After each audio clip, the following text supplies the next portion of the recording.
பல்லாவரத்து உள்ள பார்த்தீங்கன்னா திருநீர்மலைன்னு ஒரு வில்லேஜ் இருக்குது. இது வந்து 108 திவ்ய தேசங்களில் ஒரு கோயில். அவருக்கு பார்த்தீங்கன்னா நான் கேள்விப்பட்ட வரைக்கும் அந்த சுற்றுப்பட்ட வில்லேஜ் ஃபுல்லாக அவருடைய சொத்து தான். ஒரு பிரச்சனை ஒன்று வந்தது. இந்த மாதிரி கோயில் சொத்துல இந்த மாதிரி ஒரு 5 கோடி ரூபா லோன் போட்டாங்க. இந்த லோன் போகிறதுக்கு என்ஓசி இவங்க கொடுத்தாங்க, அவங்க கொடுத்துறாங்க, ஹெச்ஆர்என்ஸில் அடிச்சிக்கிறாங்க. இன்றைக்கி கோயில் ரெக்கார்டு எடுத்து நான் வெரிஃபிகேஷன் பண்ணுறேன். அந்த 20 சர்வே நம்பரில் வெறும் 6 சர்வே நம்பர் தான் கோயில் பேர். இந்த ரெக்கார்டை பார்த்த உடனே நைட்டு தூக்கம் வரல சார் எனக்கு. மொத்தத்தையும் எடுத்து எல்லாத்தையும் ஆய்வு பண்ணி எடுத்து இவ்வளோ டாக்குமெண்ட்டு. குடிக்காரன் போய் ஒரு 2 கிலோ கம்பி தர்றான், அவன் மேலே ஒரு 75 கேஸை போட்டு 14 நாள் உள்ள தள்ளுறாங்க. கோடிக்கணக்கில் கோயில் சொத்தை கொள்ளடிச்சிருக்கானுங்க. இவனுக்கு மேலே என்ன நடவடிக்கை எடுக்க போகுது? திராவிட மாடல் அரசு ஜிபிஆர்எஸ் போட்டு அந்த சர்வே அங்கே இருக்க சர்வே நம்பரை பார்த்தோம். 198 199ன்னு காட்டிச்சு. சரின்னு பட்டாவை கிளிக் பண்ணோம். லட்சுமி நாராயண பெருமாள் பேரில் 60 சென்ட். இது இந்த பக்கம் சிவன், அதை தூக்கி வந்து ரோட்டில் வச்சுட்டாங்க. இந்த பக்கம் பஜனை கோயில் பேரில் 25 சென்ட். இந்த சிவனையும் தூக்கி வந்து ரோட்டில் வச்சுட்டாங்க. இந்த கோயில் சொத்தை அவங்க ஆட்டையை போட்டுட்டு சிவனையும் தூக்கி ரோட்டில் வச்சுட்டாங்க. ஒரு சாதாரண விஷயம், ஒரு எல்லை கல்லுக்கும் தீபத்தூனுக்கும் வித்தியாசம் தெரியலன்னா இவங்க எம்பியா போய் அங்கே என்ன பண்ணுவாங்க? நம்மளுடைய வரி பணம் கேன்டீனில் சாப்பிட்றது, தங்கிறது, ஃப்ளைட்டில் வருது, இதான் வேஸ்ட். சேகர் பாபு அறநிலைத்துறை அமைச்சர். ஆனால் இந்துக்கள் நினைக்கிறாங்க அவர் அறநிலைத்துறை, அவர் அல்லலிய அமைச்சர். இப்போ சபாநாயகரே சொல்லியிருக்காரு, கிறிஸ்தவங்களை போட்ட பிச்சையில் வந்து ஆட்சின்றார். அதை நான் சொல்லலை, அவர் தான் சொல்லியிருக்காரு. அது நிறைய வீடியோ இருக்குது. அவங்க மதம் மாற்றம் பண்ணுறதுக்கு கோயில் இருந்தாச்சுன்னா மதம் மாற்றம் பண்ண முடியாது. அப்போ சொத்தை அழிச்சிருங்க. சொத்தை அழிச்சுன்னா கோயிலுக்கு வருமானம் வராது, கோயில் பாழடைஞ்சிடும். அதையும் ஒரு நாளைக்கு என்ன பண்ணுவாங்க, இதே மனோ தங்கராஜை வர வச்சிங்கன்னா கரிமாலத்தில் அதையும் இடிச்சு எடுத்துன்னு போடுவார், கல்லுக்கெல்லாம். சிடிவி மூலியமாக நான் பொதுமக்களுக்கு தெரிஞ்சுக்குது. இந்துக்கள் இதுக்கு மேலே திருந்துங்க. இனியும் நான் 500 ரூபாய்க்கு 1000 ரூபாய்க்கு பிரியாணிக்கு ஓட்டு போடுவேன்னா நாளைக்கு உங்கள் வம்சம் புள்ள அழிஞ்சிடும்.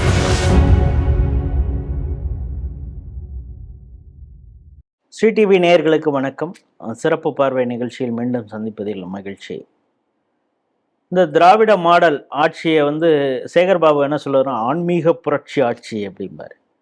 காரணம் வந்து இப்போ இன்னும் ஒரு ஸ்டெப்பு ஃபர்தராக போயிருக்காரு. இந்த திருப்பரங்குன்ற விஷயம் வந்த பிறகு முருகனே எங்கள் ஸ்டாலின் கூட தான் இருக்கிறாரு, கைகோர்த்து இருக்கிறார் அப்படின்லாம் சொல்கிறார். அடிக்கடி அதுக்கு அவங்க சொல்கிறது என்னென்னா, கிட்டத்தட்ட 7000 கோடி மதிப்பிலான கோயில் நிலத்தில் நாங்கள் மீட்டிருக்கோம் பாருங்கள், காஃபி டேபிள் புக்கெல்லாம் போட்டிருக்கேன் அப்படின்னு. அதற்கு பல ஆக்டிவிஸ்ட்டு, இந்த கோயில் சம்பந்தமாக போராடுபவர்கள், நீங்கள் புக்கில் போட்டிருக்கீங்க, எங்களுக்கு அது ஒரு வெள்ளை அறிக்கையாக கொடுங்க, எந்தெந்த கோயில் இதை எவ்வளவு சொத்தை மீட்டிருக்கீங்க, அதோடைய மதிப்புன்னு, இதுக்கு முன்னால் அது யார் வச்சுருந்தா, இதெல்லாம் சொன்னால் எங்களுக்கு வசதியாக இருக்கும். வெள்ளை அறிக்கை கொடுக்க மாட்டோம் அப்படின்னு ரொம்ப அவர் தெளிவாக சொல்லியிருக்கார். ஏன் கொடுக்க மாட்டாங்க அப்படிங்கிறத சொல்கிறதுக்கு தான் ஐயா வந்திருக்காங்க. சந்தானம் அவர்கள் திருநீர்மலையில் ஒரு பெரும் கோயில் இருக்குது, ரொம்ப புராதனமான கோயில். அதற்கு சொத்துக்கள் அதிகமாக இருக்கிறது. ஆனால் அந்த சொத்துக்கள், அந்த அளவுக்கான சொத்துக்கள் இப்போவும் இருக்குதா அப்படிங்கிறத ஐயா வந்து தொடர்ச்சியாக ஆராய்ச்சி செய்து பார்க்கும் பொழுது அவருக்கு ரொம்ப அதிர்ச்சியாக பல விஷயங்கள் இருக்குது. அது குறித்து தான் நம்மள்கிட்ட அந்த செய்திகளை பகிர்ந்து போகிறாங்க. வணக்கம் ஐயா. வணக்கம். சந்தானம், நான் முன்னாள் இராணுவ வீரர், சமூக ஆர்வலராக இருக்கேன். மப்பேட் சோஷியல் ஆக்டிவிட்டிஸ் வெல்ஃபேர் சோசைட்டின்னு சொல்லிட்டு நாங்கள் ரெஜிஸ்டர் பண்ணி சமூக ஆர்வலராக பண்ணுறோம். இந்த சமூக ஆர்வலராக இருக்கிறதுனால நாங்கள் கவர்மெண்ட்டை சொத்தையும் மீட்டெடுக்கிறோம், கோவில் சொத்தையும் மீட்டெடுக்கிறோம். ஏன்னா நான் ஒரு இந்துவாக இருந்து அந்த கோயில் சொத்தை மீட்டெடுக்கிறது எனக்கு பெருமையாக இருக்குது. ஏன்னா இன்றைக்கி என் தெய்வம் இருந்தால் தான் நாளைக்கு நான் போய் என் குறைய சொல்ல முடியும். இன்றைக்கி இன்றைக்கி திராவிட மாடல் ஆசில் பார்த்தீங்கன்னா நீங்கள் சொல்கிற மாதிரி சேகர் பாபு அறநிலைத்துறை அமைச்சர். ஆனால் இந்துக்கள் நினைக்கிறாங்க அவர் அறநிலைத்துறை, அவர் அல்லலிய அமைச்சர். ஏன்னா நான் சொல்லலை, அவரே சொல்கிறார். நிறைய மீட்டிங்கில் போயிட்டு அல்லலியான்றார். அவர் அல்லலியா பண்ணுறவர் இங்கே எதுக்கு அமைச்சர் ஆவார்? சர்ச்சுக்கு போகலாம். அரோரா சொன்னதை விட அவர் அல்லலியா தான் அதிகமாக சொல்கிறார். ஆமாம், அல்லலியா. ஏன்னா அவங்களே சொல்கிறாங்களே, நாங்கள் போட்ட பிச்சையில் வந்து ஆட்சின்றாங்க. நான் சொல்லலை, அவங்க தான் சொல்கிறாங்க. அதனால் ஏன்னா இப்போ சபாநாயகரே சொல்லியிருக்காரு, கிறிஸ்தவங்களை போட்ட பிச்சையில் வந்து ஆட்சின்றார். அதை நான் சொல்லலை, அவர் தான் சொல்லியிருக்காரு. அது நிறைய வீடியோ இருக்குது, உங்களுக்கு வேணும்னால கூட நான் சப்மிட் பண்ணுறேன். எனக்கு ஒன்று கிடையாது. இப்போ நான் சொல்ல வந்தது என்னன்னா, பல்லாவரத்து உள்ள பார்த்தீங்கன்னா திருநீர்மலைன்னு ஒரு வில்லேஜ் இருக்குது. இது வந்து 108 திவ்ய தேசங்களில் ஒரு கோயில். ரங்கநாத பெருமாள் அவர் பேர். அவருக்கு பார்த்தீங்கன்னா நான் கேள்விப்பட்ட வரைக்கும் அந்த சுற்றுப்பட்ட வில்லேஜ் ஃபுல்லாக அவருடைய சொத்து தான். ஆனால் இன்றைக்கி போய் கேட்டோம்னா கோயில் பேரில் 30 ஏக்கர் இருக்குது, 20 ஏக்கர் இருக்குதுன்றாங்க. இருந்தாலும் நான் நம்பலை. ஒரு பிரச்சனை ஒன்று வந்தது. இந்த மாதிரி கோயில் சொத்துல இந்த மாதிரி ஒரு 5 கோடி ரூபா லோன் போட்டாங்க. இந்த லோன் போகிறதுக்கு என்ஓசி இவங்க கொடுத்தாங்க, அவங்க கொடுத்துறாங்க, ஹெச்ஆர்என்சியில் அடிச்சுக்கிறாங்க. இவர் சொல்றாரு, நான் 10,000 கோடி நிலம் அடிச்சுக்கிறாங்கன்னா ஈஓவும் ஜேசி. ஆமாம், ஈஓவும் ஜாயின்ட் கமிஷனருக்கு சண்டை. என்ன பங்கு பிரிக்கிறதுல சண்டையா என்னன்னு தெரியாது. ஆனால் இதில் என்ன ஒரு விஷயம்னு கேட்டிங்கன்னா, இவர் சொல்கிறாரு தெரியுங்களா, நான் 10,000 கோடி சொத்தை மீட்டேன், நிலத்தை மீட்டேன்னு. நான் சிம்பிளாக ஒரு பேஜில் பார்த்தீங்கன்னா சர்வே நம்பர் 72லேருந்து 90 வரைக்கும் இந்த ஒரு பேஜில் மட்டும் 76 ஏக்கர், இதோட மதிப்பு வந்து 760 கோடி. இது கைட்லைன் வேல்யூ. அதாவது ஒரு ஏக்கர் அங்கே கிட்டத்தட்ட 1 கோடி போகுது. ஆமாம், 1 கோடிக்கு மேலே போகுது. 10 கோடி. இன்னைக்கு வந்து ஒரு சென்ட் 10 லட்ச ரூபாய்க்கு மேலே லட்சம். கைட்லைன் வேல்யூ 76 ஏக்கர் 760 கோடி இன்னைக்கு. இது எப்படின்னு கேட்டிங்கன்னா, அந்த பேஜில் பார்த்தீங்கன்னா 20 சர்வே நம்பர். இன்னைக்கு கோயில் ரெக்கார்டு எடுத்து நான் வெரிஃபிகேஷன் பண்ணுறேன். அந்த 20 சர்வே நம்பரில் வெறும் 6 சர்வே நம்பர் தான் கோயில் பேர் இருக்குது.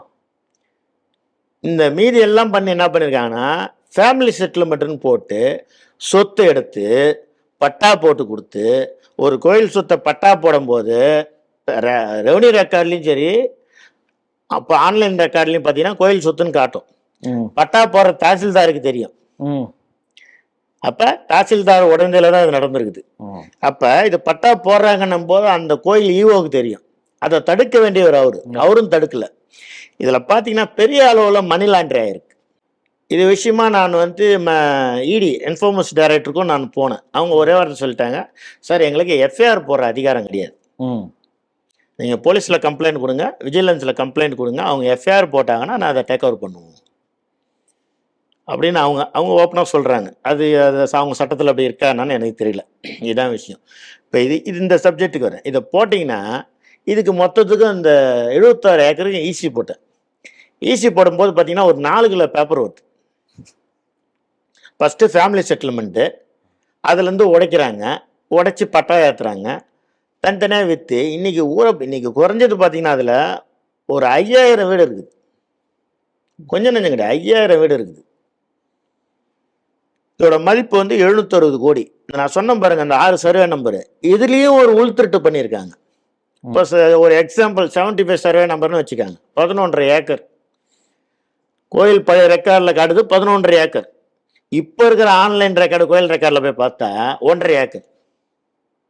அதாவது பேருக்கு ஒரு வச்சுக்கப்பா அப்படின்னு கொஞ்சம் அந்த பெருமாளுக்கு கொடுத்துட்டு பாக்கி அந்த பேஜ் மொத்தமாக காலி ஆச்சுன்னா யாராவது கண்டுபிடிச்சிருவாங்க இல்லைங்களா? அதுக்கு உண்டான வேலையை பார்த்துருக்காங்க. அதாவது பேருக்கு ஒரு 1.5 ஏக்கர் வச்சுட்டு, இல்லைன்னா ஒரு 30 சென்ட்டை வச்சுட்டு மீதி ஃபுல்லாக எடுத்துட்டாங்க. இது அந்த ரெக்கார்டை பார்த்த உடனே நைட்டு தூக்கம் வரல சார் எனக்கு. மொத்தத்தையும் எடுத்து எல்லாத்தையும் ஆய்வு பண்ணி எடுத்து இவ்வளோ டாக்குமெண்ட்டு இவ்வளோ ஃபோர்ஜரி பண்ணியிருக்காங்க. இப்போ இதை எல்லாத்தையுமே நான் கம்ப்ளைண்ட் கொடுத்துருக்கேன். தாம்பரம் போலீஸ் கமிஷனர் கொடுத்துருக்கேன். இதை வந்து சிசிபியில் லேண்ட் கிராப்பிங்கில் இதை செக் பண்ணி இவங்க மேலெல்லாம் நடவடிக்கை எடுக்கணும்னு சொல்லிட்டு நேற்று போய் கொடுத்துட்டு வந்திருக்கேன். ஸோ அந்த அட்வைஸ் ஆஃப் இடி உங்களுக்கு நீங்கள் எஃப்ஐஆர் போட்டால் தான் நாங்கள் இடி சொன்னதுனால. ரெண்டாவது நான் கோர்ட்டு நிறைய கேஸ் நான் கவர்மெண்ட் லேண்டு கோயில் லேண்டெல்லாம் மீக்கிறேன். ஏன்னா நீங்கள் போனாலே இதுதான் கேட்பாங்க. ஜட்ஜி என்ன கேட்குறாரு, நான் போன உடனே அந்த சம்மந்தப்பட்ட அதிகாரிகள்லாம் லெட்டர் கொடுத்தீங்களா, அவங்க நடவடிக்கை எடுத்தாங்களா, இதெல்லாம் இல்லாமல் நான் நேராக கோர்ட்டுக்கு போனேன், ஜட்ஜி எனக்கு ஃபைன் போட்டுருவார். இப்போ அதான் காலத்தை நேர விரயம் பண்ணீங்கன்னா உங்களுக்கு ஃபைன் போடுறோன்னு இப்போ சொல்லியிருக்காங்க. ஆமாம், அது நிறையா நடக்கும். உங்களுக்கு தெரியாது ஒன்று, இப்போ பிஎல் போட்டாங்கன்னா 5 லட்சம் 10 லட்சம் போட்டு விட்டுறாங்க. அவங்க போடுறது தப்பு இல்லை, நான் இல்லைன்னு சொன்னா அதை பார்க்க வேண்டிய அதிகாரிகிட்ட நீ போகாமல் நேரம் ஏன் வரேன்னு கேட்குறாங்க. அதனால் நாங்கள் என்ன பண்ணோம், போலீஸ் கமிஷனர் கொடுத்துருக்கோம், ஹெச்ஆர்என்சி கமிஷனர் கொடுத்துருக்கோம், கலெக்டர் கொடுத்துருக்கோம், ரெவன்யூ செக்ரட்டரி கொடுத்துருக்கோம், சீஃப் செக்ரட்டரி கொடுத்துருக்கோம், லேண்ட் கமிஷனர் கொடுத்துருக்கோம்.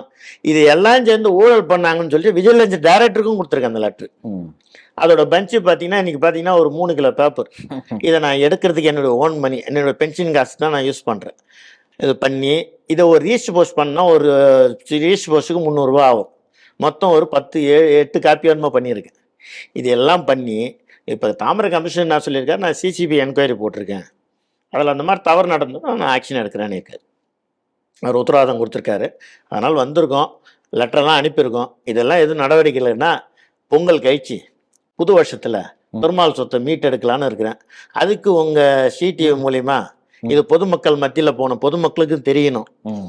எங்களுடைய இது என்னன்னா, அந்த 5000 வீடு இடிக்கணுன்றதெல்லாம் என்னுடைய கோரிக்கை கிடையாது. கோவில் சொத்து கோயில் பேர்ல வரணும். ம். அந்த வீட்டுக்காரங்க கோயிலுக்கு வரி கட்டட்டும். வேறு. ஏன்னா இப்போ 5000 வீட்டுக்காரங்களும் கோயிலுக்கு வரி கட்டினாங்கன்னா பல லட்சம் கோயிலுக்கு வருமானம் வரும். ம். கோயிலுக்கு வருமானம் வந்தா நான் எடுத்துன்னு போக போதில்லை. அதுலயும் வரி போட்டு இதே திராவிட மாடல் அரசு தான் கொள்ளடிச்சுன்னு இருக்கும். இவதான் அதையும் சாப்பிட போறா. அவர் பட்டர் முறுக்கு மீட்டிங் ரெண்டாவது அவர் அல்லையில அமைச்சர் அவரும் சாப்பிடுவார் சேர்த்து. ம். என்னன்னா இந்த வருமானம் வரதுனால கூட ஒரு 100 தொழிலாளிகளுக்கு வேலை கிடைக்கும். கோயிலாம் டெவலப் ஆகும். கூட நம்மளை பொறுத்த வரைக்கும் என்னன்னா, ஆக்கிரமிப்பாளரை நீங்க யாரையும் காலி பண்ணணும்னு நான் சொல்லல. கோயில் பேர்ல பட்டா மாத்துங்க. இந்த பட்டா போட்டு கொடுத்த அரசு அதிகாரிகளை அரெஸ்ட் பண்ணுங்க. ஏன்னா சும்மா நாட்டிங்க ஒரு கம்ப்ளைண்ட் வந்துன்னா இது டிரான்ஸ்ஃபர் ஒரு பனிஷ்மெண்டா சார்?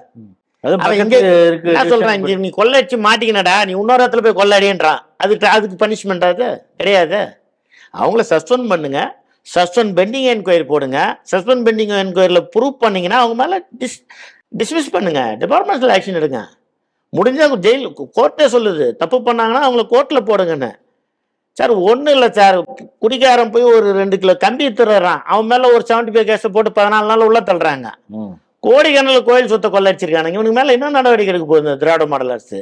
இவங்களுடைய கணக்கே என்னன்னா, ஃபர்ஸ்ட் சொத்தை காலி பண்ணுவாங்க சார், அப்புறம் கோயிலை காலி பண்ணுவாங்க. கோயிலும் காலி பண்ணி வச்சுன்னா அதுக்கப்புறம் யாரும் கேள்வி கேட்க மாட்டாங்க இல்லைங்களா? சரி காலி பண்ணிவிடுங்க. எதனால் காலி பண்ணுறீங்க? இவங்களுக்கு மதம் மாற்றம் பண்ணணும். இவங்களுடைய மெயின் கோரிக்கை மதம் மாற்றம் பண்ணணும். ஏன்னா இவங்களுக்கு ஆச்சு, இவங்க சொன்ன மாதிரி தான் அவர் சொல்றாரு இல்லை, சேகர் பாபு அவரெல்லாம் அந்த மாதிரி அல்லையா போட்ட பிச்சைன்ற மாதிரி ஆயிடுச்சு. அவங்க மதம் மாற்றம் பண்ணுறதுக்கு கோயில் இருந்துச்சுன்னா மதம் மாற்றம் பண்ண முடியாது. அப்போ சொத்தை அழிச்சிருங்க. சொத்தை அழிச்சுன்னா கோயிலுக்கு வருமானம் வராது, கோயில் பாழடைஞ்சிடும். அதையும் ஒரு நாளைக்கு என்ன பண்ணாங்க, இதே மனோ தங்கராஜை வர வச்சிங்கன்னா கரிமாலத்தில் அதையும் இடிச்சு எடுத்துன்னு போடுவார் கல் எல்லாம். இன்னைக்கு எனக்கு தெரிஞ்ச வரைக்கும் இங்கே இருந்த கல்வெட்டெல்லாம் நிறைய கல்வெட்டில் கர்நாடகா அனுப்பிட்டாங்க தெரியுங்களா? அழிச்சிட்டாங்க. அவனுக்கு தமிழ் தெரியாது. இங்கே தமிழ்ல இருந்த கல்வெட்டெல்லாம் காலி பண்ணிட்டாங்க. அதாவது நம்ம கலாச்சாரம், நம்மளுடைய அடையாளங்களை அழிக்கிறது தான் இவங்களுடைய வேலையை. அதனால் நான் சிடிவி மூலியமா பொதுமக்களுக்கு சொல்லிக்க வர வேண்டியது என்னன்னா, இனியும் இந்துக்கள் அதாவது மதச்சார்பின்மை இருக்காது. ஏன்னா வேற யாரும் இருக்கு, அவன் மதத்தை அவன் கரெக்டாக அவன் அடையாளத்தில் அவன் குறிக்கோளாக இருக்கிறான். உங்கள் தெய்வத்தை இன்னைக்கு நான் என்னுடைய பென்ஷன் காசை ஃபுல்லாக நான் செலவு பண்ணுறது, வருங்காலத்தில் என் சந்ததி கும்புறத்துக்கு என் தெய்வம் அந்த இடத்துல நிற்கும். நாளைக்கு எனக்கு ஒரு கொரோனா, நான் யார்கிட்ட போய் கேட்பேன்? இந்த சாமிகிட்ட தானே போய் சாமி, அந்த சாமி இல்லைடா நான் யார்கிட்ட போகிறது? நானும் அல்லையிலே ஆகி தான் போனேன். அப்புறம் அதனால் நான் இந்த சிடிவி மூலியமா நான் பொதுமக்களுக்கு தெரிஞ்சுக்குது, இந்துக்கள் இதுக்கு மேலே திருந்துங்க. இனியும் நான் 500 ரூபாய்க்கு 1000 ரூபாய்க்கு பிரியாணிக்கு ஓட்டு போடுவேன்னா நாளைக்கு உங்கள் வம்சம் ஃபுல்லாக அழிஞ்சிடும். இன்னைக்கு நான் மெயினாக சொல்ல வருது, இன்னைக்கு நீங்கள் இந்துக்கள்ன்றது மார்த்தட்டி சொல்லிக்கலாம். அன்னைக்கு முகலாயர் இதில் வந்து படையெடுப்பில் உயிரை துச்சம் நினச்சி இன்னைக்கு நின்னவங்க தான் நம்மளுடைய முன்னோர்கள். இல்லைன்னா இன்னைக்கு இந்து மதம் கிடையாது. புரியுதுங்களா? அதனால் இந்துக்கள் இதுக்கு மேலேயும் ஒற்றுமையாக இல்லைன்னா திருப்பியும் 26 நீங்கள் திருப்பியும் இதே மாதிரி பண்ணீங்கன்னா இந்துக்கள்ன்றதே அந்த இதுல இருக்காது, ஹிஸ்டரியே இருக்காது. பார்த்துக்கோ. ஸோ அந்த திருநீர்மலை விஷயங்கள் உங்களுக்கு நியாயம் கிடைக்கணும். இப்போ அந்த கேஸை திரும்பவும் ஆரம்பிச்சிருக்கீங்க. ஆமாம், அது அந்த வழக்கில் நீங்கள் வெற்றி பெற வேண்டும் அப்படின்னு ஸ்ரீடிவி வாழ்த்துகிறது. அதே நேரத்தில் இது பக்கத்திலேயே இன்னொரு கோயில் நிலத்தையும் மீட்கக்கூடிய அந்த பணியிலையும் நீங்கள் ஆமாங்க. அது என்னன்னு கேட்டிங்கன்னா, நம்ம குன்றத்தூர் தாலுக்கா இது வந்து பார்த்தீங்கன்னா பல்லாவரத்துக்கு பக்கத்துலேயே வரும். அங்கே நாட்டரசம்பட்டுன்னு ஒரு ஊர் இருக்குது. அங்கே பார்த்தீங்கன்னா நாங்கள் ஒரு கோயிலுக்கு கார்த்திகை தீபத்துக்கு ஒரு சிவன் கோயிலுக்கு எண்ணெய் கொடுக்கறதுக்காக போனோம். ஒரு நண்பர் ஒருத்தர் கூட்டின்னு போனார், வாங்க ஜி அந்த கோயிலுக்கு போகலாம், இந்த எண்ணெய் கொடுக்க போகிறோம் கூட வாங்க. சரி நான் ஆயிடுச்சு, தீபத்தன்னைக்கு சிவன் கோயிலுக்கு கூப்பிட்றாரு, சரி சிவன் கூப்பிட்றாராங்காட்டின்னு நானும் போனேன். கடைசியில் அங்கே போனால் தான் பார்த்தா சிவன் நடு ரோட்டில் உட்காந்துருக்காரு. நான் கேட்டேன், நண்பரை எதுக்கு ஜி அவர் ரோட்டில் இருக்காரு, என்ன காரணம்? இல்லை ஜி அது உள்ளே இருந்திருக்காரு, அது இடத்துக்காருங்க என் இடம்னு சொல்லிட்டு அவர் எடுத்து வந்து ரோட்டில் வச்சுட்டாங்க. எவ்வளோ நாளா? அவர் பழைய காலத்துக்கு பழைய காலத்துனா அவர் இடமா தானே இருக்கும், அது எப்படி இவருக்கு இடமா ஆகும்? இல்லை ஜி அவர் பேரில் பட்டாலாம் இருக்குதா, இடம்லாம் அவங்களுக்கு தான். இருந்தாலும் எனக்கு டவுட், அது விலங்குல ஒரு டவுட், சந்தேகம் வந்துச்சு அந்த இடத்துல. ஒரு சமயம் சிவபெருமான் தான் கூட்டின்னு போனாரான்னு தெரியாது, புரியுதுங்களா? சந்தேகம் வந்துச்சு. அதுக்கப்புறம் நாங்கள் அந்த ஜிபிஆர்எஸ் மேப் போட்டு பார்த்தோம். இந்த கார்த்திகை தீபத்தில் பல விஷயங்கள் நமக்கு வந்து புலப்படுத்த செய்திருக்கிறார். ஆமாம், இப்போ திருப்பரங்குன்றத்தில் இவனுங்க எல்லைக்கல் தானே சொன்னானுங்க. அந்த கனிமொழி அம்மா சொல்றாங்க எல்லக்கல்லுன்னு. அவங்களுக்கு எல்லக்கல் எது வெறுங்கல் எதுன்னு தெரிய மாட்டுது. என்ன பண்ண முடியும்? அவங்கெல்லாம் எம்பியா வந்துடுறாங்க. இந்த மாதிரி ஆளெல்லாம் எம்பி ஆக்கி இவங்க எடுத்துமே அங்கே உட்கார வச்சாங்கன்னா தமிழ்நாட்டுக்கு என்ன கிடைக்கும்? ஒன்றும் கிடைக்காது. ஒரு சாதாரண விஷயம், ஒரு எல்லக்கல்லுக்கும் தீபத்தூணுக்கும் வித்தியாசம் தெரியலன்னா இவங்க எம்பியா போய் அங்கே என்ன பண்ணுவாங்க? நம்மளுடைய வரி பணம் கேன்டீனில் சாப்பிட்றது, தங்குறது, ஃப்ளைட்டில் வர்றது, இதான் வேஸ்ட். இதை மக்கள் திருந்தணும். அடுத்த வாட்டி எலெக்ஷனில் மக்கள் யோசிக்கணும் இந்த விஷயத்த. இப்போ இப்போ நாங்கள் என்ன பண்ணோம், ஜிபிஆர்எஸ் போட்டு அந்த சர்வே, அங்கே இருக்க சர்வே நம்பரை பார்த்தோம். 198 199ன்னு காட்டுச்சு. சரின்னு பட்டாவை கிளிக் பண்ணோம். லட்சுமி நாராயண பெருமாள் பேரில் 60 சென்ட். இது இந்த பக்கம் சிவன், அதை தூக்கி வந்து ரோட்டில் வச்சுட்டாங்க. இந்த பக்கம் பஜனை கோயில் பேரில் 25 சென்ட். இந்த சிவனையும் தூக்கி வந்து ரோட்டில் வச்சுட்டாங்க. இந்த கோயில் சொத்தை அவங்க ஆட்டையை போட்டுட்டு சிவனையும் தூக்கி ரோட்டில் வச்சுட்டாங்க. இன்னொரு 2 வருஷம் கழிச்சு பார்த்தீங்கன்னா ஒரு எத்தனை குளத்துல போட்டுருவாங்க நைட்டா. அப்போ கோயில் இருக்க அடையாளமே இருக்காது. அடையாளம். இந்த வேலையை தான் அவங்க பார்க்குறாங்க. இதை நான் வந்து ரிசர்ச் பண்ணேன். உட்காந்து நான் லட்சுமி நாராயண டெம்பிள் யாரு, ஹெச்ஆர்என்சி கீழே இருக்குதான்னு பார்த்து, அப்புறம் ஹெச்ஆர்என்சி சைட்டில் போய் பார்த்தா லட்சுமி நாராயணன் டெம்பிள்னு காட்டுச்சு. என்ன ஊர்? நாட்டரசம்பேட்டு. சரி, நாட்டரசம்பேட்டு எடுத்தோம்னா நாட்டரசம்பேட்டில் பல கோயில் வருது. அளவட்டம்மன் கோயில்னு ஒன்று, செல்வ விநாயகர் கோயில்னு ஒன்று, இது பஜனை கோயில். இந்த 4 கோயில் நாட்டரசம்பேட்டையில் வருது. இதை வந்து பார்த்தீங்கன்னா 2017 ஒருத்தர் டாக்குமெண்ட் போட்டிருக்காரு, விஎன் தேவதாஸ்ன்னு சொல்லிட்டு. அதை அவங்களோட பேக்ரவுண்டை போய் பார்க்க போனால் விஜிஎன் ப்ராப்பர்ட்டிஸ்ன்னு காட்டுது. அவர் அவங்க ஹிஸ்டரியில் என்ன சொல்கிறாங்க, நாங்கள் ஆரம்பத்தில் செங்கல் சூளை வச்சுருந்தோம், அதுலேருந்து படிப்படியாக வளர்ந்தோம். சரி, நான் கூட சந்தோஷப்பட்டேன், கஷ்டப்பட்டு மேலே வந்தாங்க. அப்புறம் தான் தெரியுது இவங்க கவர்மெண்ட் இடம் கோயில் சொத்தெல்லாம் விற்று தான் பெரிய ஆளா. ஏன்னா இவ்வளோ சீக்கிரம் இப்போ செங்கல் சூளை வச்சு இவ்வளோ சீக்கிரம் பெரிய ஆள் ஆக முடியாதுல்ல. அப்போ இவங்க ஏதோ ஒரு அரசியல் பின்புலத்தில் இதை வச்சு இதை பண்ணியிருக்காங்க. இவர் அந்த டாக்குமெண்ட்டை பார்க்கும்போது 126 ஏக்கரு ஒரு 3 வில்லேஜில் பொண்ணு பேரில் செட்டில்மெண்ட் பண்ணியிருக்காரு. இப்போ திருநீர்மலை பார்த்தீங்களா, செட்டில்மெண்ட் பண்ணி அது 3 பார்ட்டாக பிடிச்சி எடுத்துருவாங்க. இதே தான் வேலை, இதை பண்ணியிருக்காங்க. அப்போ அதை ஈஸியாக எடுத்து போட்டு பார்த்தேன். நான் இந்த கோயில் சொத்தெல்லாம் சொன்ன பாருங்க, கோயில் பேரில் பட்டா இருக்குது, ஆனால் இந்த சர்வே நம்பர் ஃபுல்லாக அந்த டாக்குமெண்ட்டில் இருக்குது. இது இன்னும் கொஞ்ச நாள் ஆனவொன்னு என்ன பண்ணுவாங்க, கோயில் பேரில் இருக்க பட்டா அவர் பேரில் மாற்றி கொடுத்துருவாங்க. அதுக்குள்ளே அவங்க டாக்குமெண்ட்டை செட்டில்மெண்ட்லேருந்து டாக்குமெண்ட்டை பிரிப்பாங்க. இப்படி தான் ஒரு ஊழல். இது மட்டும் இல்லை, இங்கே மாடம்பாக்கம் பக்கத்தில் பார்த்தீங்கன்னா, சரிப்பா ஐயா, இப்போ இந்த நீங்கள் சொன்னீங்க 120 ஏக்கரா 126 ஏக்கரை செட்டில்மெண்ட் பண்ணி, அதோடைய கைட்லைன் வேல்யூ எவ்வளோ, இப்போ மார்க்கெட் வேல்யூ எவ்வளோ இருக்கும் அந்த பகுதியில் நீங்கள் சொல்கிற? அங்கே பார்த்தீங்கன்னா ஒரு சென்ட் இன்னைக்கு 1 லட்ச ரூபா கிட்ட போகுது. இப்போ இவங்க கோயில் சொத்தை மட்டும் டாக்குமெண்ட்டில் எடுத்துருக்கிறது பார்த்தீங்கன்னா ஒரு ஆமாம் ஒரு 30 ஏக்கர் கிட்ட வருது கோயில் சொத்து. இது நடுவில் ஒரு 126 இதில் கவர்மெண்ட் லேண்ட் எத்தனை இருக்குதுன்னு தெரியாது, புறம்போக்கு இருக்குதா, குட்டை இருக்குதா, ஏரி இருக்குதா, இதெல்லாம் தெரியாது. ஆனால் வந்து செட்டில்மெண்ட்டில் 126 ஏக்கர் போட்டிருக்காரு. நமக்கு ரெக்கார்டு பூர்வமாக ஆராய்ச்சி பண்ணதில் நமக்கு கிடச்சது வந்து ஒரு 28-30 ஏக்கர் கோயில் இடத்த வந்து இவங்க டாக்குமெண்ட்டில் ஏற்றிருக்காங்க. இதுதான் நம்ம. அதோட வேல்யூ எவ்வளோ இருக்கும்? எப்படி பார்த்தாலும் உங்களுக்கு ஒரு 40-50 கோடி கிட்ட வரும். சிம்பிளாக பார்த்தீங்கன்னா 40-50 கோடி அதோட வேல்யூஷன். இது இல்லாமல் நம்ம இன்னொரு விஷயம், நம்ம மாடம்பாக்கத்தில் வடபழனி கோயில் சொத்து ஒருத்தர் சொன்னார், அது ரெட்டி கிரவுண்டுங்க அப்படின்னாரு. அந்த ரெட்டி தான் இங்கே வந்துட்டார் இப்போ திருவஞ்சேரிக்கு. திருவஞ்சேரியில் ஒரு வரதராஜ சுவாமி கோயில் சொத்துல உக்காந்துருக்காரு அப்படின்னு. இல்லை சாமி, அது வந்து அவர் சொத்து தான், அது யாரோ திமுக அரசியல் கட்சி தலைவர் யாரோ மிரட்டி தேத்திட்டாங்கன்னு சொன்னாங்க. நான் உடனே சொன்னேன், சரி திமுக அரசியல் கட்சி தலைவர் திருத்துறாங்கன்னா ஒன்று கவர்மெண்ட் லேண்டாக இருக்கணும், இல்லைன்னா கோயில் சொத்தா இருக்கும். இது 2 தான் திருடுவானுங்க. அதனால நான் என்ன பண்ணேன், டவுட்டு போட்டு அது சர்வே நம்பரை போட்டு பார்த்தேன். அந்த சர்வே நம்பர் வடபழனி கோயிலுக்கு சேர்ந்த சொத்து 10 ஏக்கர். இன்னைக்கு அதோட மதிப்பு பார்த்தீங்கன்னா 300 கோடி, கொஞ்சம் நஞ்சம் கிடையாது, 300 கோடி. இதில் ஒரு ஏக்கர் கிட்ட பிளாட் கறி வித்துட்டாங்க. ஆனால் இருக்கு மீதி 9 ஏக்கர் இருக்குது. இந்த 9 ஏக்கர் மீக்கிறதுக்கு தான் இப்போ கம்ப்ளைண்ட் கொடுத்துருக்கு. இப்போ என்னன்னா, ஒரு கவர்மெண்ட் ஜெயலலிதா பேப்பரில் ஒரு கவர்மெண்ட் ஜியோ போட்டாங்க, உங்களுக்கு தெரிஞ்சிருக்கலாம். கோயில் சொத்தெல்லாம் வந்து சிங்கிள் டிஜிட்டில் பட்டா வரணும்னு சொல்லியிருக்காங்க. இப்போ வடபழனி கோயில் சிங்கிள் டிஜிட் பட்டா நம்பர் 1. அவங்க வடபழனி கோயிலில் பட்டா அந்த லிஸ்ட்ல எடுத்தோம்னா எல்லா கோயில் சொத்துக்கும் 1 வருது. இந்த 10 ஏக்கருக்கு மட்டும் 4 டிஜிட்ல பட்டா நம்பர் வருது. ஏன்னா இது என்ன காரணம்னா நாளடைவில் இதை மாற்றிடுவாங்க. மாத்திரம்.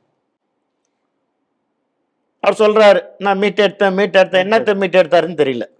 அப்ப வடபழனி கோயிலுக்கு தனியா ஒரு ஏசி இருக்காரு, அதுக்கு ஒரு ஈஓ இருக்காரு, அதுக்கு ஒரு ஜாயின்ட் கமிஷனர் இருக்காரு, கமிஷனர் இருக்காரு. இவங்கெல்லாம் என்னதான் நான் என்ன சொல்ல வரேன்னா, கோயில் சொத்தை காப்பாத்துறதுக்கு தான் உங்களுக்கு ஏசி காரு, ஏசி ரூமு, எல்லா சலுகையும் வாங்கிக்கிறீங்க, ப்ளஸ் 1 லட்ச ரூபா சம்பளமும் வாங்குறீங்க. இதெல்லாம் எதுவுமே செய்யாம இருக்கு. உங்களுக்கு எதுக்கு நாங்க கோயில் வரி பணத்துல இருந்து டாக்ஸா நீங்க ஒரு வருஷத்துல பாத்தீங்கன்னா 150 கோடி 150 கோடி கவர்மெண்ட் டாக்ஸ் எடுக்குது. அதை எடுத்து தான் நான் ஹெச்ஆர்என்சி மெயின்டைன் பண்றேன்னு. என்னத்தை மெயின்டைன் பண்ற நீங்க? அந்த காசு இதுலயே வச்சிருந்தா கூட அந்த கோயில் நல்லா இருக்குமே. அந்தந்த ஊர் கோயில் அந்தந்த கோயில்காரங்கிட்ட கொடுத்துருங்க சார். சர்ச்சை வந்து ஒரு கிறிஸ்டின் மெயின்டைன் பண்றான் சார், மசூதியை ஒரு முஸ்லீம் மெயின்டைன் பண்றான். இந்து கோயிலுக்கு நீ ஏன் வர? ஹெச்ஆர் ரூல்ஸ்னா என்ன? மதச்சார்பற்ற நாட்டில் எல்லா மதத்தோடைய கோயிலையும் நீ எடுத்து கண்ட்ரோலில் கொண்டு வரணும்.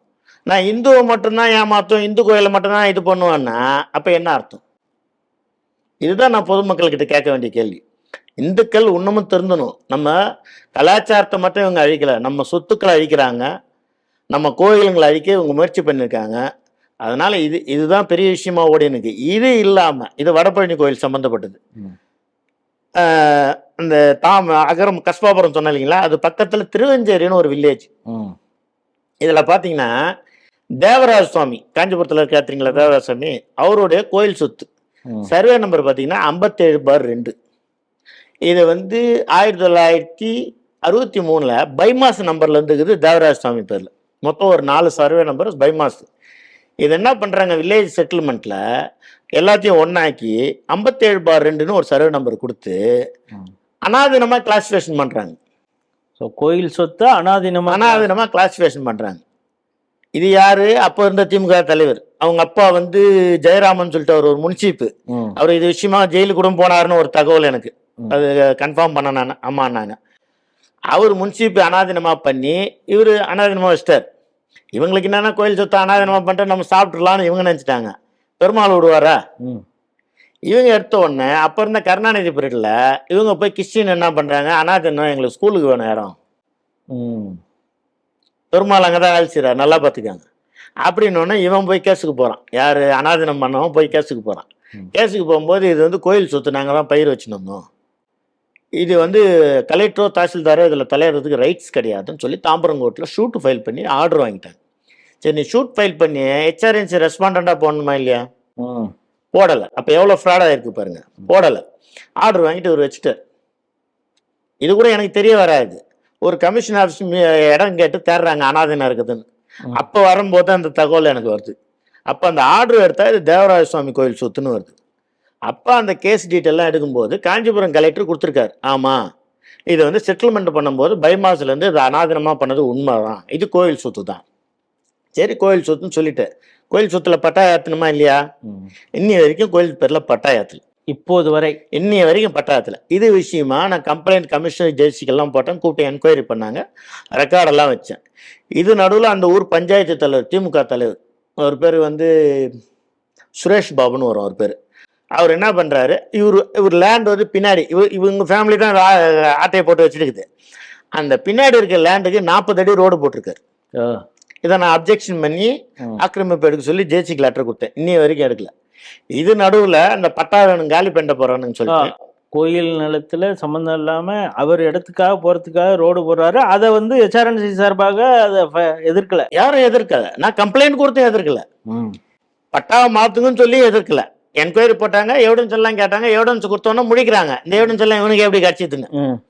அப்போ அவங்களுக்கு தெரிஞ்சிருக்குது இது கோயில் சொத்துன்றது அவங்களுக்கு தெரியுது. நம்ம கையில் எவிடன்ஸ் கிடைச்சதுன்றதுனால இப்போ அவங்க எதுவும் பண்ண முடியாமல் முடிக்கிறாங்க. இப்போ சரி, இருந்தாலும் இவங்க பண்ணலேன்னு சொல்லிட்டு நான் கலெக்டர் ரெவன்யூ செக்ரட்டரி வரைக்கும் லெட்டர் வச்சேன். இந்த மாதிரி இந்த இடம் கோயில் சொத்து பைமாஸ், இதை பாருங்கள் ரெக்கார்டு, இது கோயில் பேரில் பட்டா மாற்றுங்க. இப்போ பார்த்தீங்கன்னா போன வாரத்தில் இதில் ரெவன்யூ செக்ரட்டரிலேருந்து கலெக்டருக்கு லெட்டர் கொடுத்துருக்காங்க. இந்த மாதிரி ஒரு பெட்டிஷனு, அது வந்து கோயில் பேரில் பட்டா மாற்றி பெட்டிஷனருக்கும் இன்ஃபார்ம் பண்ணுங்கள், எங்களுக்கும் தகவல் கொடுங்கன்னு சொல்லி கொடுத்துருக்காங்க. கலெக்டர் என்ன பண்ணுறாரு, அதை பேஸ் பண்ணி தாம்பரம் ஆர்டிஓக்கு இந்த மாதிரி இந்த பிரச்சனையை வந்து பட்டாவை மாற்றி சம்மந்தப்பட்டவருக்கும் கூட எனக்கும் கூடன்னு ஆர்டிஓக்கும் தாசில்தாருக்கும் லெட்டர் வச்சிருக்காரு. ஆனால் இனி வரைக்கும் பட்டா மாற்றி, அதுவும் ஒரு திமுக பஞ்சாயத்து தலைவர். ஆக மொத்தம் இவங்களுடைய வேலையே என்னன்னு கேட்டிங்கன்னா, இப்போ நம்ம சொல்கிறோம் இல்லைங்களா, திமுகவில் இருக்க இந்துக்கள் எல்லாம் வந்து சொர்ணல்ல சுடு, சொர்ணெல்லாம் இருக்குது, கொள்ளடிச்சுன்னு இருக்காங்க. கொள்ளையடிச்சு. இதுதான் பிரச்சனை. அவன் இந்துன்ற ஒரு போர்வையில் கொள்ளடிச்சுன்னு இருக்காங்க. சொரணம் இல்லாம ஏன் அங்கேயே இருக்கான்னா இதுக்கு இந்த பணத்துக்காக தான். நான் அது ஆக்சுவலி இப்போ கூட நான் நிறைய பேருக்கு சொல்கிறேன், இந்த திமுகவில் இருக்கிறவங்க, அந்த கோயில் சொத்து திருறவங்களுக்கெல்லாம், இவங்க திருறது ஃபுல்லாக கோயில் சொத்து கிடையாது, இது பாவம். ஒரு கோயிலுக்கு சொத்து எப்படி தெரியுங்களா வந்தது? அந்த காலத்தில் ராஜாக்கள், அவனுக்கு ஏதோ ஒரு குறை இருக்கும், குழந்தை இல்லாமல் இருக்கும், இல்லை வேற ஏதோ பிரச்சனை இருக்கும், இல்லை ஒரு சண்டையில் போய் தோத்துருப்பான், அதை நான் சக்ஸஸ்ஃபுல் பண்ணால் நான் அவனுக்கு இதை செய்கிறேன்னு வேண்டி தெய்வத்துக்கிட்ட வேண்டுவாங்க. ஏதோ ஒரு வேண்டுதல் பரிகாரம் தான் அது அவங்க சொத்து கொடுக்குறது. நோய் நொடி இருக்கும், அந்த நோய் சரியாச்சுன்னா உனக்கு நான் இந்த சைடு இருக்க ஏக்கர் ஃபுல்லாக உனக்கு எழுதி வைக்கிறான்னு அது சரியாயிடும். ஏன்னா அந்த பாவத்தை அவர் ஏற்றுக்கிறார். தெய்வங்கள் வந்து நம்ம செஞ்ச பாவத்தை அவங்க ஏற்றுக்கிறாங்க. அதுக்கு பரிகாரம் தான் நீங்கள் கொடுக்குறீங்க. அது வந்து சொத்து கிடையாது, அது பாவம். இதை போய் வித்துனானா இந்த பாவத்தை வந்து அனுபவிக்கும். அதனால நான் இந்த சிடிவி மூலியமாக நான் கேட்டுக்கிறது என்னன்னா, சார் ஒரு சொல்கிறாரு மீட்டன்னு, அதெல்லாம் ஒன்றும் மீட்கல. எங்களை மாதிரி சமூக ஆர்வலர் மீட்டதை இவங்க நான் மீட்டேன்னு சொல்லி ஒரு அல்லையா பாபு ஸ்டிக்கர் ஒட்டிக்கிறேன். ஆமா, ஸ்டிக்கர். அது உங்களுக்கு எல்லாருக்கும் பப்ளிக்கே தெரிஞ்ச விஷயம் தான். சென்ட்ரல் கவர்மெண்ட் பண்றதை ஸ்டிக்கர் ஓட்டுவாங்க, நீங்க ஒண்ணு பண்ணீங்கன்னா ஸ்டிக்கர் ஓட்டுவாங்க. இவங்க வேலையா அதுதான். அதனால இந்துக்கள் வந்து திருந்துங்க. அதாவது நீங்க உங்க சாமிக்கு, உங்க சாமியோட சொத்துக்கு பிரச்சனைனா கேட்காம இருந்தீங்கனாலும் அதுவும் பாவம் தான். நீங்க தெய்வத்துக்கு போய் அபிஷேகம் பண்றதோ, வஸ்திரம் சாத்துறதோ, இல்லை அன்னதானம் போறதுனாலே உங்க பாவம் போகாது. அந்த தெய்வத்துக்கு ஒரு பிரச்சனைனா வந்து நீங்க நிக்கலைன்னா அதுவும் உங்க குடும்பத்துக்கு 7 தலைமுறைக்கு பாவம். இதை தான் நான் உங்க சிடிவி மூலியமா தெரிவிச்சுக்கிறேன். நன்றி. உங்களுடைய முயற்சி வெற்றி பெறட்டும். தொடர்ச்சியாக உங்களுடைய சேவை அது வெற்றியை கொடுக்கட்டும். அது ஸ்ரீடிவி நேயர்கள் சார்பாக உங்களுக்கு வாழ்த்துக்களை தெரிவித்துக் கொள்கிறோம். அதே நேரத்தில் ஸ்ரீடிவி நேயர்களுக்கு ஒரு விஷயம், நீங்கள் ஐயா திரும்ப திரும்ப இன்சிஸ்ட் பண்ண அதே விஷயந்தான். கோர்ட்டு டைரக்ஷன் கொடுத்துருச்சு, அதை எக்ஸிக்யூட் பண்ணுறதுக்கு இந்த அரசாங்கம், திருப்பரங்குன்றம் மட்டும் இல்லை, எல்லா விவகாரத்திலும் கோர்ட்டே நம்ம கடைசி கட்டமாக நம்ம போகிற இடம் கோர்ட்டு. அங்கே டைரக்ஷன் கொடுத்தாலே அதை எக்ஸிக்யூட் பண்ணக்கூடிய முடியாத, வேண்டுமென்றே செய்ய முடியாது அப்படிங்கிற அழிச்சாட்டியத்தோடு இந்த அரசு செயல்படுகிறது. இந்த அரசு மீண்டும் வந்தால் என்னெல்லாம் நடக்கும்? அவங்க ஐயா சொல்கிறது மாதிரி எப்படி பிளாட்டு போட்டு ஒவ்வொரு கோயிலையும் விற்கிறாங்கன்னு அவங்க பார்த்துட்டு இருக்கோம்.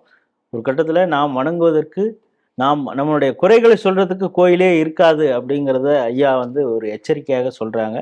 இதையும் நாம் மனதிலே வாங்கி கொள்ள வேண்டும் அப்படின்னு சொல்லிட்டு இத்துடன் இந்த நிகழ்ச்சியை நிறைவு செய்கிறோம். ஐயா இது மாதிரி பல விஷயங்களை செய்துட்டு இருக்காங்க. மீண்டும் நம்மளுடைய ஸ்ரீடிவியில் தொடர்ச்சியாக இது போன்ற நிகழ்ச்சிகளில் அவங்க பங்கெடுப்பாங்க. நன்றி, வணக்கம். நன்றி, வணக்கம்.